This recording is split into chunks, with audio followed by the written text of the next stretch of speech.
यार फ्रेंड्स, आज अपन छत्तीसगढ़ राज्य और अन्य स्टेट में भी जैसे कि यूपी हो गया, बिहार हो गया, मध्य प्रदेश हो गया, वीडियो स्किप मत कीजिएगा, मेरी पहली बात को अच्छे सुन लीजिएगा, है ना। जितने भी राज्य में यदि 10वीं 12वीं बच्चे फेल हो जाते हैं तो यदि वे आगे नहीं पढ़ पाते, कक्षा 8वीं 5वीं छोड़कर पढ़ दिए होते हैं किसी कारणवश, तो वो ओपन स्कूल, है ना, ये ओपन स्कूल राज्यवार होता है। ओपन स्कूल स्टेट छत्तीसगढ़ में आप फॉर्म भर सकते हैं और फॉर्म भरने के बाद आप कोई भी 5 विषय लेकर उसको पढ़ाई कर सकते हैं। तो उन्हीं विषय में से आज मैं कराने जा रहा हूँ होम साइंस। होम साइंस यानी 10वीं का है और 12वीं में भी है।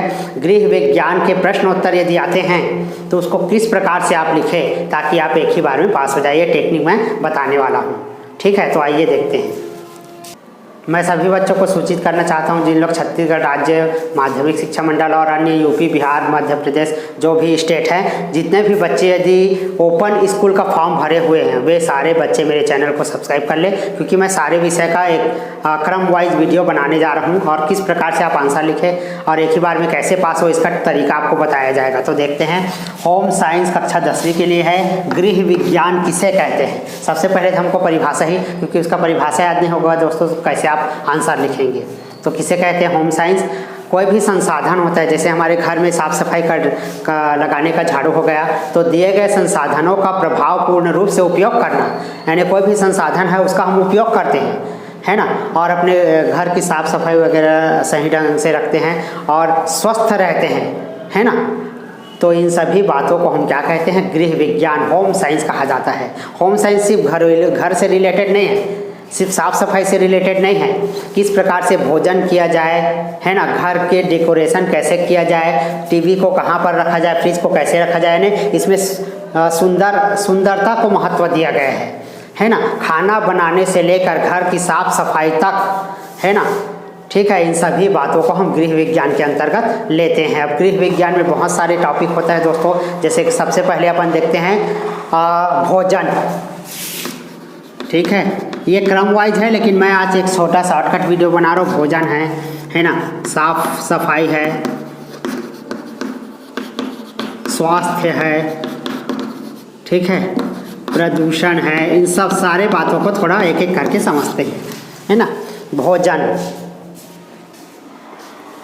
हाँ देखिए दोस्तों, पहला टॉपिक है भोजन, है ना। भोजन किसे कहते हैं? जो हमारे शरीर का विकास करता है, 3 प्रकार का विकास करता है। पहला क्या होता है? मानसिक शारीरिक, है ना, मानसिक रूप से भी विकसित करता है, शारीरिक रूप से भी विकसित करता है ना। तो इसी को हम भोजन कहते हैं, जो हमारी मानसिकता को बदल देता है और शरीर को डेवलप करता है, विकसित करता है ना। ऐसे भोजन को हम क्या बोलते हैं? भोजन बोलते हैं।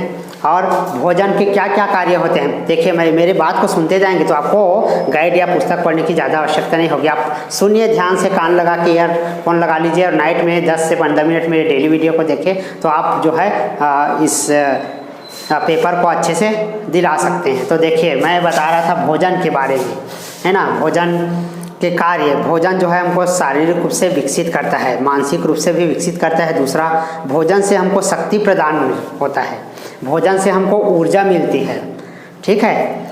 और भोजन से हमारे शरीर के अंदर के पोषक तत्वों की कमी होती है, हमारे रक्त का जो संचार है वो सही होता है भोजन करने से, है ना। बहुत सारी चीज़ों का और विकास होता है ना। जैसे बच्चों को स्कूल भेजते समय किस प्रकार का भोजन दिया जाए, प्रश्न पूछ दिया जाए आपसे, तो कैसे लिखेंगे?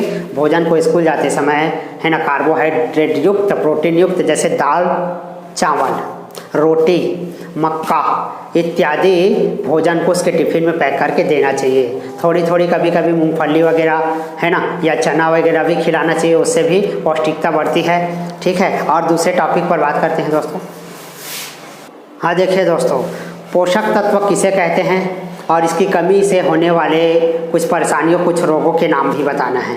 तो पोषक तत्व क्या होता है उसको थोड़ा समझ लेते हैं। पोषक तत्व जैसे विटामिन हो गया, प्रोटीन हो गया, कार्बोहाइड्रेट हो गया, है ना, ग्लूकोज हो गया, शर्करा उसी को बोलते हैं, ठीक है। इन सभी को क्या बोलते हैं? पोषक तत्व। जिन भोज्य पदार्थों में प्रोटीन, विटामिन, कार्बोहाइड्रेट इत्यादि पाए जाते हैं उन सारी चीज़ों को हम क्या कहते हैं? पोषक तत्व कहते हैं। देखे हैं दोस्तों, कई लोग जब छोटे बच्चे जो होते हैं कभी कभी विकलांग पैदा हो जाते हैं, एक हाथ छोटा रहता है एक हाथ बड़ा, कभी कभी देखते होंगे एक कान लंबा हो जाता है एक कान, कई लोगों का 2 आँख 3 आँख आ जाता है, कई जो है जुड़वा बच्चे पैदा चिपके हुए होते हैं, विकृति के साथ। तो देखिए यदि पोषक तत्व की कमी होती ही जो माता है, जो गर्भवती महिलाएं हैं, है ना, उनको जब पोषक तत्वों की कमी होती है क्या होता है ना, बहुत सारी परेशानियों का सामना उनको करना पड़ सकता है।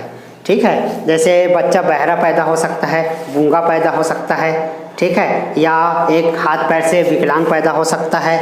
ठीक है, और इसमें और बहुत सारी चीज़ें दिया हुआ है, जैसे एनीमिया हो गया, है ना, हाथी पाँव हो गया।